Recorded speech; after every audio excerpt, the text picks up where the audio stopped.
last time जोङो बेयाव सेमिफाइनालाव जेनलांदों बिराद आनलाकिलि खिन्थु खेलायाव जेननानै देरहानो थायो खिन्थु बे बाराव प्लेयारफ्रा बिराद मोजां गेलेदों फार्स्ट टु लास्ट क्वार्टार फाइनालाव मोजां गेलेदों सेमिफाइनालावबो गोरा जादों बारहुंखा फाइनालाव एसएबि गुवाहाटीनिनो मोनसे टप क्लाब बा आसामनिनो मोनसे टप क्लाब होनजायो दा बिसोरजों जों देरहानानै बिराद मोजां मोनदों जों लास्ट टाइम जोङो ट्राइब्रेकाराव जेनदों बिसोरजों सयगायाव दिनै जों देरहानानै बिराद गोजोननाय मोनदों आरो माने जों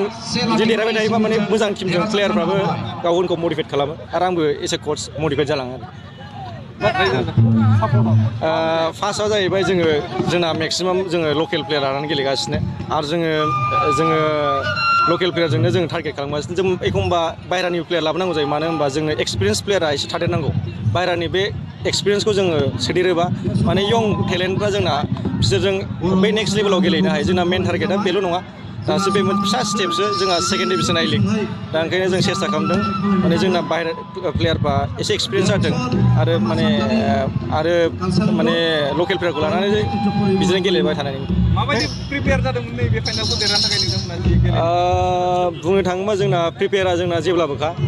जोंना जेब्ला सिजन स्टार्ट जादों जेब्लानिफ्राय जों प्रिपेयार जेखि जों खेला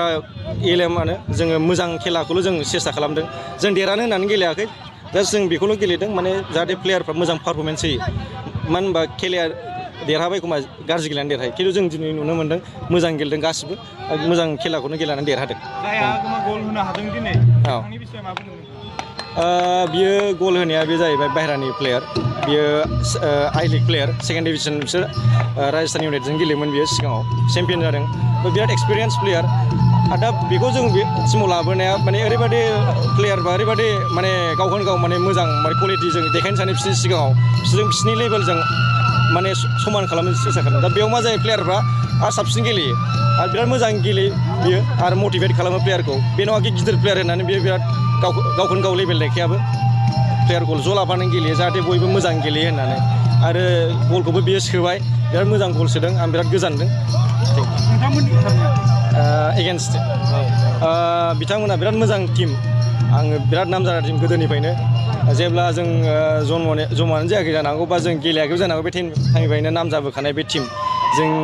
बिराद मोजां नामजादा टिम गुवाहाटी लिगाव बिसोरनो चेम्पियन जाबाय थायो बिराद मोजां टिम आरो मा होनबावनो जायखिया जों बिसोरखौ दिनै फेजेननानै गोजोनबाय आरोखि टुर्नामेन्टनि सायाव मा बुंनो दङ जे टुर्नामेन्ट कमिटिनि सायाव टुर्नामेन्ट कमिटियाथ'